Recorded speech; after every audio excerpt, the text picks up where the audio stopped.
Good morning, my fellow garden tools. This morning, I just wanted to briefly talk about how I am creating a shaded environment for some of my plants here in the garden. If you are new to gardening, then you'll want to watch this video. And you'll want to subscribe to my channel because I talk about container gardening in the small urban space here in Zone 9B. There are also suggestions on how much sun your plant should get on seed packets. However, it doesn't take into account exactly where they're being grown at. Not all plants are created equal, and not all zones are created equal. I'm just going to share how I shade my garden, and maybe you can pick up some tips as well. Now, to the untrained eye, my garden looks pretty spacious, but it's not. It's only about maybe 50 feet long, and then as you can see, this is my side of the garden here, which is probably about 5 feet, and then the other side actually belongs to my neighbor, and they allow me to garden on their side as well. I had to really think about which way the sun is coming in. So this is one way that I make sure delicate plants don't get burned up.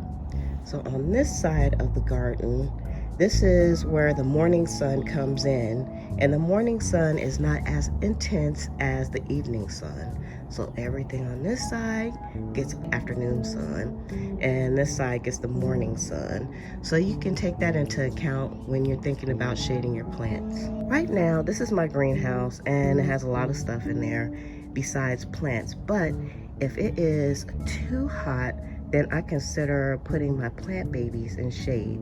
Right now I have them out so that they can get some sun, but later on I may have to tuck them away into a greenhouse. So a greenhouse or a structure to put your plant babies in is probably a good idea. Now next, you may want to think about companion planting. Some things just can't take the sun, and then other plants thrive in the sun. So these are my bell pepper plants, and under each one of the bell pepper plants I have some onions, marigolds, and you can put other things under there like radishes, things that will thrive in some shade but still get some sun. Another thing to consider is vining plants.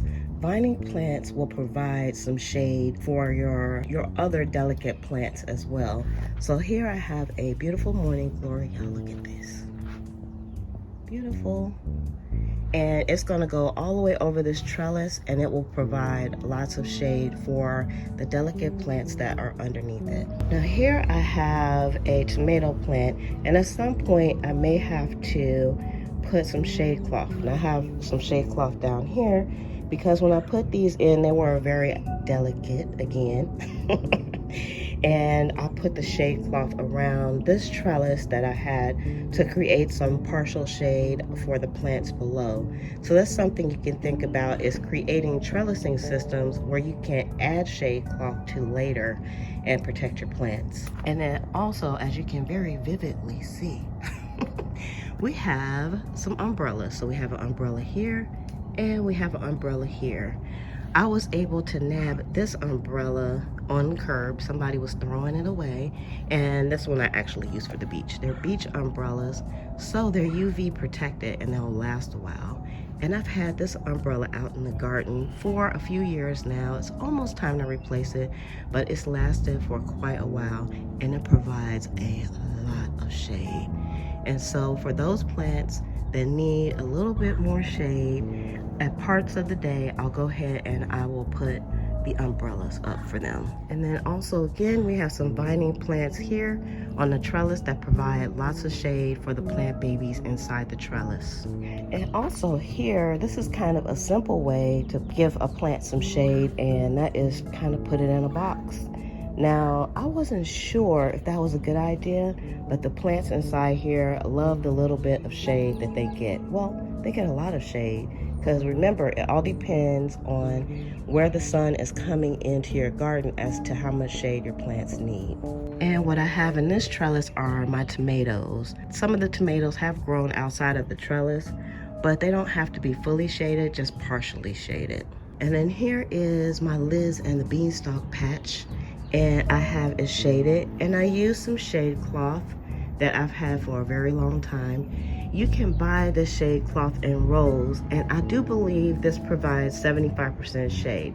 So when you go to the store and you buy shade cloth, it will tell you what the percentage of shade that shade cloth provides. I had to look this up, and I'm not exactly sure, but I think it's 75%. So I cut a piece that would fit over the patch, and my beans love it because they were getting sunburned. And what I used was just some stakes to hold them up, and they're connected to the trellis as well.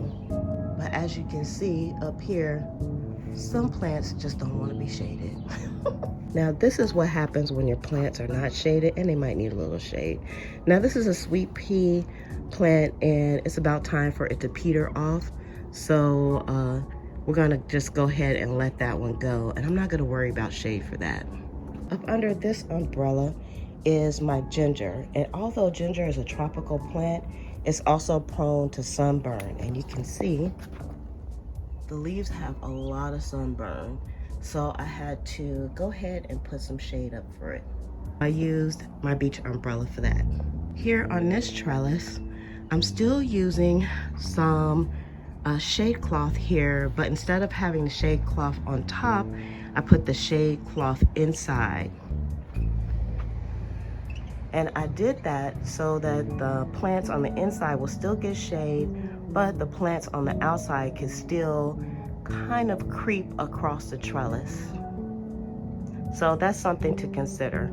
Otherwise, I would not have been able to move the shade cloth or change it if the plants are already growing on it. Now also on the inside, I've used tulle on my greens, and it not only provides a safe environment against the caterpillars, but it also provides a safe environment for the sun.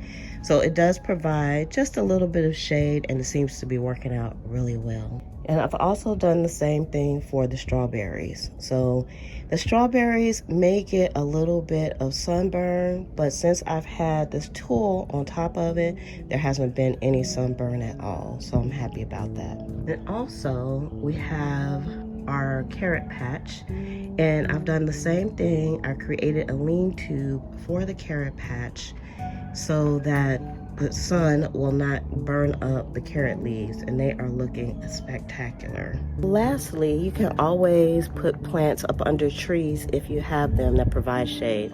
I don't have any trees on this side of the garden that can provide any shade for me, so I don't have that option. But the umbrellas, the shade cloth, the trellises, they all work beautifully. So I hope I gave you all some great ideas, and if you love this video, you know what to do. And also subscribe for more content just like this one. Thanks all my garden tools for hanging out with me, and I will see you on the next video. Bye.